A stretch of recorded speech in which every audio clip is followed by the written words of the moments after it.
Big Boss Marathi season 5चा winner Suraj Chavan झालेला आहे आणि त्याला खूप साऱ्या शुभेच्छा. त्याचा प्रवास तुम्ही जर पूर्णपणे पाहिला तर तुम्हाला समजेल. लहानपणी त्याचे आईवडील वारलेले होते आणि त्याच्यामुळे त्याचं शिक्षणही खूप अर्धवट राहिलं.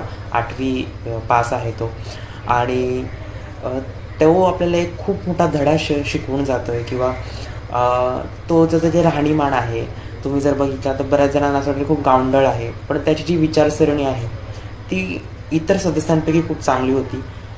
तो भले कसाही दिसू द्या, तो कसा पण राहू दे, पण त्याची विचारसरणी खूप छान आहे आणि तो त्याच्यापेक्षा जास्त वरिष्ठांची खूप चांगल्या प्रकारे बोलतो, त्यांचा आदर करतो. पण इतर सदस्य जे शिकलेले आहेत, वेल एज्युकेटेड आहेत, मात्र ते वर्षाताईन पॅडीशी कसे पॅडीदादांशी कसे वागत होते ते तुम्ही बघत होता. त्यांनी सूरजने कधीही कोणाचा डिसरिस्पेक्ट केलेला नाही आहे.